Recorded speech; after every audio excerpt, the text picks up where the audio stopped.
Caterwauling. I hear that word a lot. It even starts with the word cat. Maybe it's something that cats only do themselves.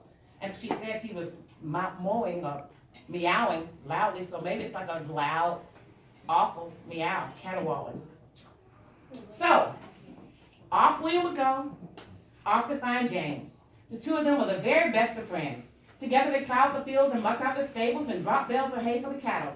But William always made sure he was inside the truck when Boss the Bull came near. William was very happy inside the house. Look at this picture. I love this picture. This picture is making me think about the cover of the book. Because once again, everybody's all connected. I can even say the dog's connected because he's up against the chair. This family's like one big link. A link is something that's connected. It's all connected together. And this family looks all connected.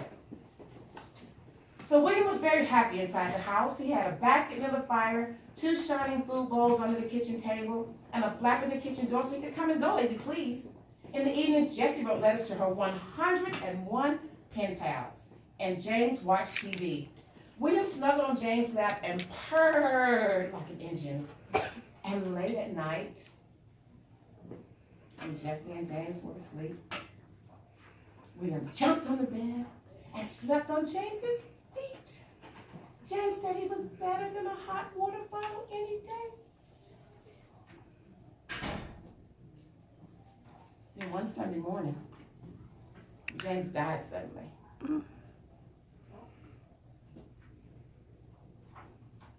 Jessie cried a lot when she thought no one was looking. And William spent his days lying on the bales of hay in the truck, waiting for James to feed the cattle. Jessie became very quiet and very forgetful. I think that often happens when people lose someone they love, something they love. It changes the way they act. It has a cause and an effect. It changes the way they act. So she didn't write any letters, and she didn't collect the mail, even though William meowed extra loudly. She didn't keep his bowl filled with milk, and she never scratched him under the chin anymore. It was a long time since William had heard like an engine. He tried rubbing his head against Jessie's leg, but she didn't seem to hear him or see him. Instead, she looked straight ahead and said, "The house smells of cat. I think you should stay outside from now on." I can't imagine James, if he was still alive, ever putting William out like that, or neglecting him, or not giving him his food bowl, because the author already told us that James loved William, and we talked about the word love. She put William's 2 food bowls outside the kitchen door and bolted the cat flap. She put his basket next to the tractor in the shed and said, "Now on, you can sleep here. It's warm in the shed and you will soon get used to it." William didn't like sleeping in the shed. It was dark and lonely. It smelled of paint and gasoline and chicken manure. He didn't like being shut out. He meowed and yowled and scratched at the door, but Jessie didn't seem to hear him or see him. Sometimes when she opened the kitchen door, William dived in the house and crouched under the table. There he stayed until Jessie crawled after him and pulled him out and carried him back outside. So William chased the chickens and swung on the washing and rolled in the vegetable patch, but Jessie didn't seem to hear him or see him. He tried telling her that the fridge was chock-a-block with mail. Chock-a-block. He said it was very crowded. He tried telling her that the fridge was chock-a-block with mail, but Jessie didn't close the windows. But Jessie just closed the windows and drew the curtains and watched TV all day and all night. That's what a lot of people do when they're really sad. They just watch TV and don't get up off the couch, don't do anything. After a while, William stopped trying to sneak into the house. He stopped meowing. He stopped watching the postman trying to cram more and more mail into a very full fridge. I wonder if that means he's given up on Jessie. Instead, he just lay on the bales of hay in the truck and glared at the house with its shut windows and its shut doors. And late at night, William prowled the country roads and fought with cats and hunted anything that moved. He grew mean and lean, and he hated everything and everyone. I guess that's the effect of grief. One morning, when Jessie put out his bowl of leftovers as usual, William hissed at her and scratched her on the hand. Jessie crouched and sucked her hand. She stared at William. "Why'd you do that?" she asked. She stared harder at him. The writer says she stared harder at him. I think she's going to see something that she hadn't seen. Maybe she was just so immersed in her sadness and grief that she really stopped seeing William and stopped thinking. So the writer says she stared at William and she looked really hard. "Why'd you do that?" she asked. She stared harder at him. William looked mean and lean. He had a torn ear and a bald patch in his fur. He didn't look a bit like James's cat anymore. Jessie left the kitchen door wide open while she bathed her hand and put on a Band-Aid. Then she did 3 things. First, she unbolted the cat flap. Then she brought in William's 2 grubby food bowls, washed them, and put them under the kitchen table. Last of all, she fetched his basket from the shed and put it near the fire. "I'm sorry I've been so mean to you," said Jessie. "I think I'm better now. Will you come into the house with me? We could get to know each other. Perhaps one day we could be the very best of friends." But William stalked off, eyes flashing, tail in the air. He crouched under the tractor, and there he stayed until Jessie crawled after him and pulled him out and carried him into the house. So now in the mornings, William watches the postman put letters in the freezer, junk mail in the meat tray, telegrams in the mailbox, and parcels everywhere else. He meows loudly to let Jessie know there's mail. Jessie says he's a very useful cat. That's not what she said before.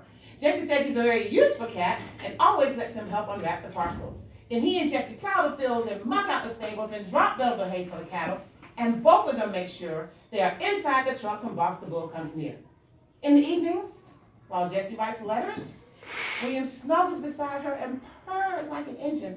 He knows deep in his heart that Jessie is beginning to love him a lot. Margaret Wilde. You know what I want you to do before we talk about this book? I want you to turn and talk to the friend that you talked to before about what love is. And I want you to tell them about one evidence or one act of love that occurred in this story. Just one act of love. Let's talk about it real quick.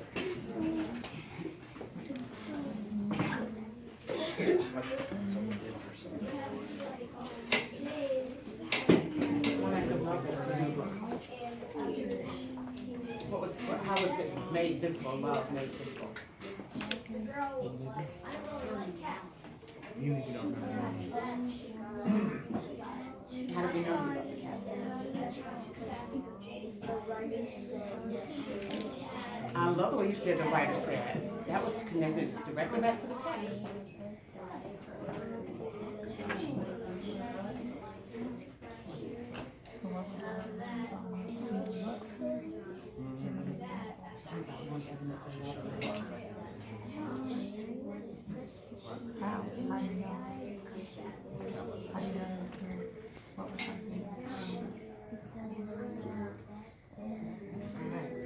So focus type 1, 3. 1, 2, 3. Now there's a lot about love in this book, and we can talk about that even more when we start talking about the theme. But what did Ms. Hayes say we were going to really focus on today? Say it again? Characterization. Did these characters seem believable and real? They seem like they could be real people. You know, the animals' behavior seemed like something an animal might do. So what was some of the things, or what were some of the things in the story that made, let's say, Jessie seem believable? Did she act the way someone would act that didn't like a cat? And did she act the way someone would act, perhaps, if they lost someone they loved? What did the writer do to help Jessie seem believable? Yeah, they can't hear you in the back. Jessie's the female, James was the guy. So Jessie's the female, so you can use the pronoun she.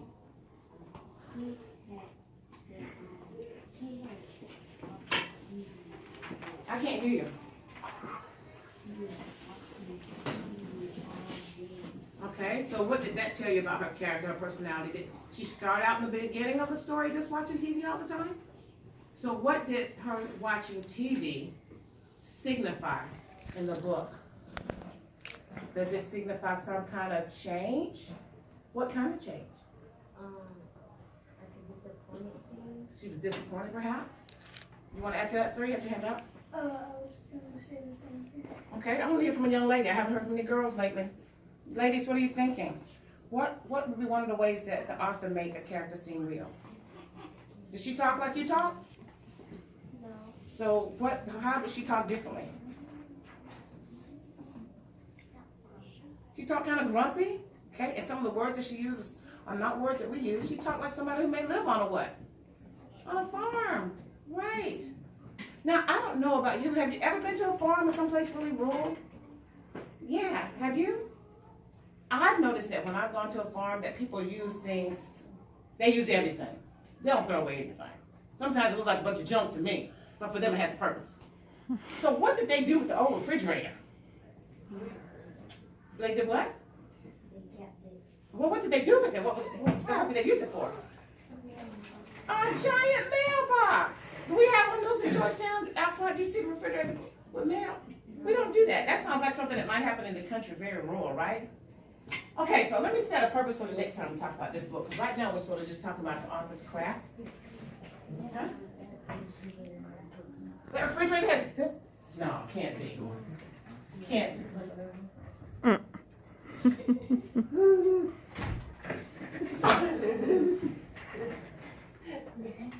Say it ain't so.